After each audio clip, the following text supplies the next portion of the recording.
memiliki nomor peserta SJQ 015 yang akan membawakan judul sarana menggapai keluarga sakinah dalam perspektif Al-Quran. Dipersilakan.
Bismillahirrahmanirrahim.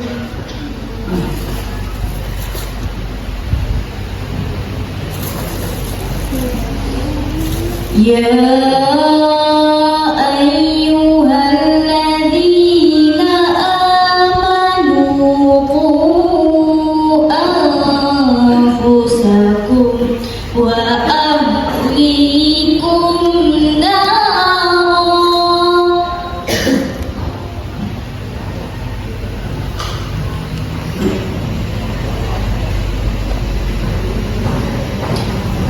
Wa ahlikum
Secara jujur, kita tidak mungkin menutup mata dari kasus demi kasus yang terungkap ternyata telah mencerminkan kehancuran moral yang berasal dari keluarga yang tidak sakinah dan tidak harmonis.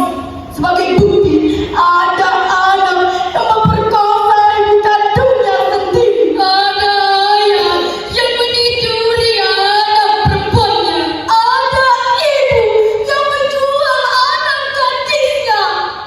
Bukan itu saja, yang lebih mengkhawatirkan muncul keluarga liberal yang bebas dari aturan norma dan aturan agama. Lahir keluarga multilateral dengan kesibukan masing-masing anggota keluarga. Bapak pergi ke kantor, Ibu pergi arisan. terserah anak mau pergi kemana. Ke diskotik, kebut-kebutan di jalan, atau mabuk-mabukan sampai mampus sekalipun. Nauzubillah, summa nauzubillah min dzalik.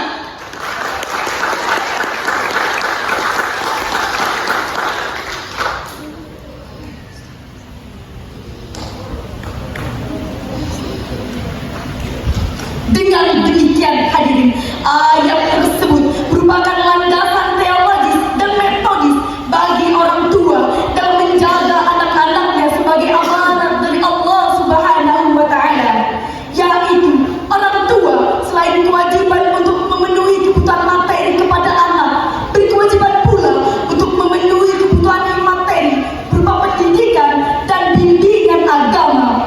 Kenapa demikian?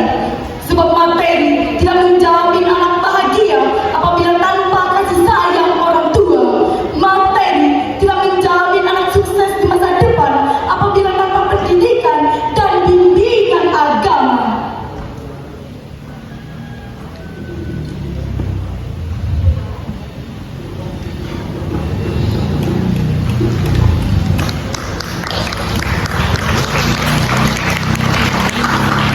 Dewan Hakim yang dimuliakan oleh Allah.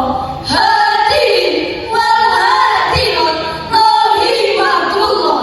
Namun sangat disayangkan hadirin, potret seorang ibu di zaman sekarang hadirin, khususnya di kota-kota besar, sungguh sangat memprihatinkan. Banyak kaum ibu yang tergiur dengan kilaunya dunia. Kemana-mana mereka bergaya bersosial kita, berdagang tabarufobia. Bahkan anak-anaknya dididik dengan membantu rumah tangga, hingga memamerkan aurat pun sudah menjadi hal yang biasa. Selain itu, betapa generasi muda sampai akan terjangkit penyakit dan virus akut, sungguh sangat memiriskan hati. Moral para pemuda semakin jauh dari norma ketimuran. Mereka cenderung lebih suka pergaulan bebas tanpa mengindahkan norma-norma yang berlaku. Narkoba dan perilaku seks bebas sepertinya sudah menjadi hal yang lumrah di kalangan muda-mudi Indonesia saat ini.